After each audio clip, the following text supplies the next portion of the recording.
very challenging.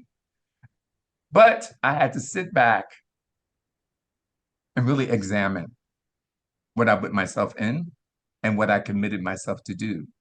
And then I had to study the individual.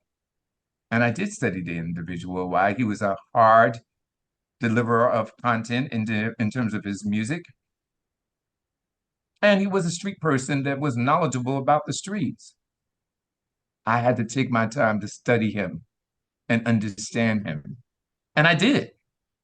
I found that he was more giving than any person that I've ever met in my whole entire life. He had a heart of gold. So one of the biggest things that he would always ask me, Angelo, did you pay my tithes? So a tithe is where you reach out to churches and you give them a percentage of your salary. That was the most important thing for him. He's given millions, he gave out millions and millions of dollars to churches, to homeless people. I remember 5 years in a row, we did something for, it was something that had to do with MTV, but we went up to a place where he, from 14 years old to 18 years old, lived. It was like a shelter like. He must have bought $40,000 worth of toys and gifts and presents, and he did this. He used to do this every single year. And he was like, Angela, it ain't all about, getting no press on this. I'm just doing this. That he had a heart of gold. But you have to take the time out to understand the individuals that you're working for. And I think that you wind up working for the whole entire family. I wanted to meet his mother. I met his mother. I wanted to meet his father, and they were divorced. They were separated. He had a lot of animosity towards his mother.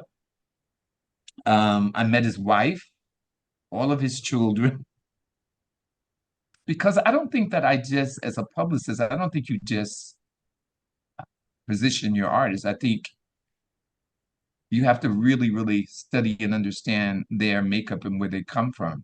I don't read bios. So I have to sit back and have relationship with you. And I need to find out about where your mother stand and where your father standed and with your wife, because now I can go and sell you and I don't have to sit back page by page and read a bio. I've had relationships with them and I've established a clear understanding with them, and I can go and sell it.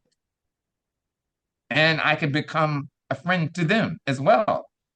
Yeah, and I think that was the key formula because that's how it worked for him to make back when I was first beginning. It was his wife, it was him, and then I was a nanny, and then I was a cook. I, I I never said no about anything because everything was a learning experience. And today it's just like I'm not going to take. You have to learn, and you have to be open and willing to do what you need to do in order to achieve and reach your goal of life. I did it all. I never and I wasn't working for money.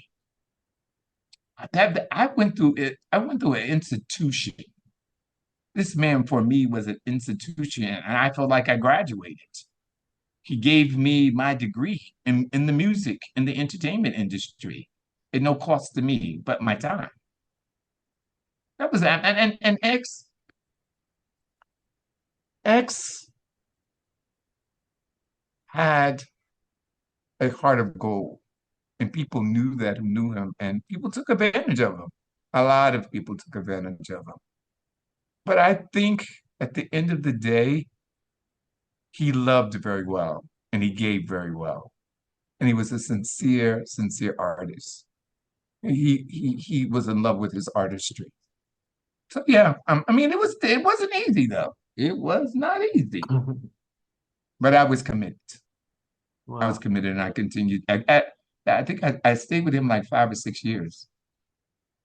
So yeah, yeah. Was special and missed and very missed. Yeah, rest in peace. All right, tell me the story about when you first met Mary J. Blige, and you know,